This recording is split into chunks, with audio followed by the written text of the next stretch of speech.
Good afternoon, ninth class. So today we are going to start our new chapter, that is chapter number 6, tissues. So first of all, before discussing what is tissue, we know that the smallest unit in our body is a cell. So cell is the basic or fundamental unit of our life because it basically starts the process of making an individual, or it basically starts a life. That is why हम इसे basic unit or fundamental unit of life भी कहते हैं. Now these cells that give rise to certain tissues. So tissue came after the cell. Basically, if we discuss about the definition of tissue, so tissues are the cells that perform similar function. यानी ये similar kind of cells होते हैं, a group of cells होते हैं जो कि same kind of functions जो है वो परफॉर्म करते हैं और उन्हें टिश्यूज कहा जाता है. यानी बहुत सारे एक जैसे सेल जो एक जैसा ही फंक्शन परफॉर्म करते हैं. Now these tissues are present in both plants and animals. तो प्लांट्स में जो टिश्यूज प्रेजेंट होंगे उन्हें हम प्लांट टिश्यूज कहते हैं, और सिमिलरली जो टिश्यूज एनिमल्स में प्रेजेंट होंगे वो एनिमल टिश्यूज कहलाते हैं.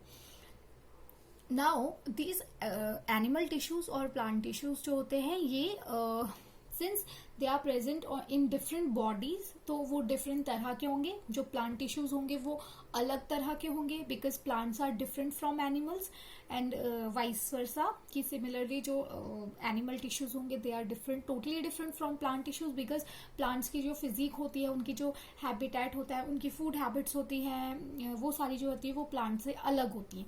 सो ये टिश्यूज भी अलग अलग होते हैं. सो today we are going to discuss about plant tissues. So first of all, tissue की definition मैंने आपको बता दी है. A group of cell that perform similar function that is known as tissue. Now these tissues are present both plants and animals. Plants are stationary और fixed होते हैं, उनकी position, उनका physique अलग होती है, body type अलग होती है, उनके body parts अलग होते हैं, उनके food habits अलग होती है, तो उनके tissues भी अलग होते हैं. So there are certain kinds of tissues that are present in plants, तो हम उन्हें discuss करेंगे. So the first type of tissue that is present in plant, it is known as meristematic tissue. Now what is meristematic tissue? So we know that कि plant grow करते हैं. हम पहले बीज लगाते हैं और फिर वो plant जो है grow करता है, और एक पहले तो वो छोटा सा प्लांट बनता है, फिर थोड़ा बड़ा बनता है, फिर उसके बाद उसमें फ्लावर्स आते हैं, फ्रूट्स आते हैं, and then it ultimately converted into a tree. तो प्लांट की जो एक ग्रोथ की जर्नी है ये कैसे होती है, कौन से टिश्यूज या कौन से सेल्स इसमें हेल्प करते हैं. तो there are certain kind of meristematic cells होते हैं जिनको ग्रोथ टिश्यूज भी कहा जाता है, जो कि प्लांट के ऐसे रीजन्स में प्रेजेंट होते हैं जहाँ पे स्पेसिफिकली ग्रोथ होती है. तो उन प्लेसेस पे जो टिश्यूज प्रेजेंट होते हैं उन टिश्यूज को हम मेरिस्टेमेटिक टिश्यूज कहते हैं, यानी कि ये प्लांट को ग्रोथ जो है वो प्रोवाइड करते हैं. So the growth of the plants occur only in the certain specific region. ठीक है, तो at that region meristematic tissues are present. These are the continuously dividing tissues and known as meristematic tissues. यानी ये tissues क्या है, continuously divide करते रहते हैं. डिवाइड करते रहेंगे तो यानी सेल्स का नंबर बढ़ाते रहेंगे, और अगर सेल्स का नंबर बढ़ता रहेगा तो प्लांट ग्रो करेगा. That is why these tissues are known as meristematic tissues, जो कि कॉन्टिन्यूसली ग्रो करते रहते हैं. ठीक है.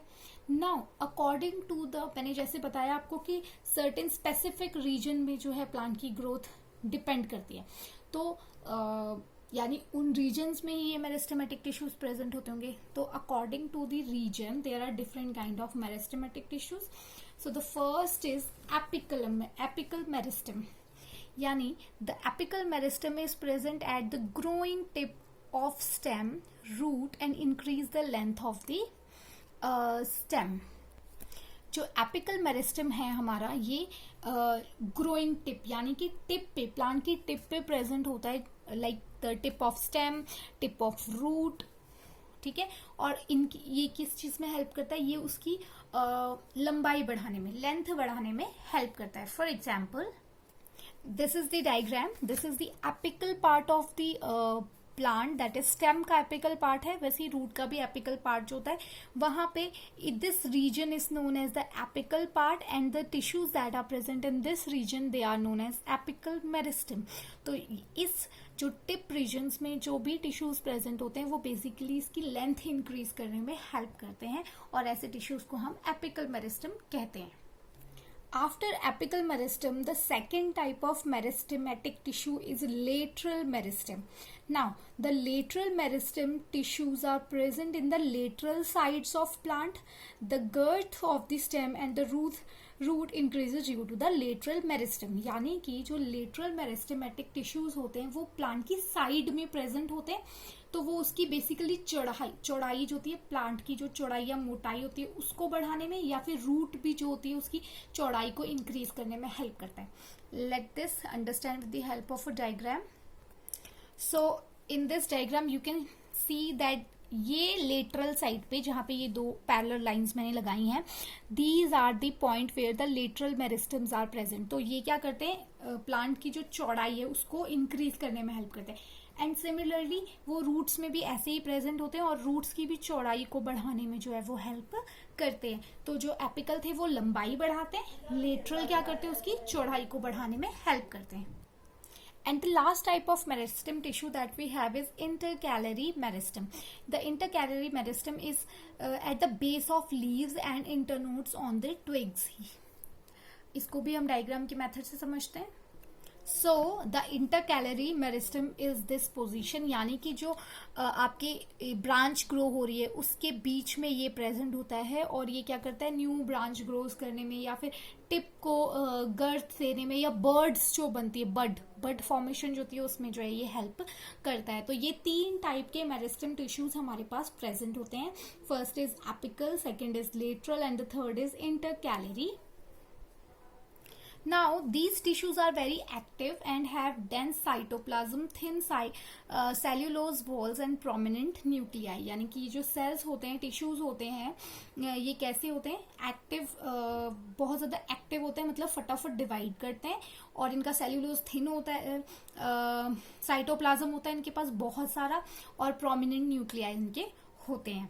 So this is all about your topic. So your today's homework is you have to solve the questions on page 69 of your booklet. Thank you.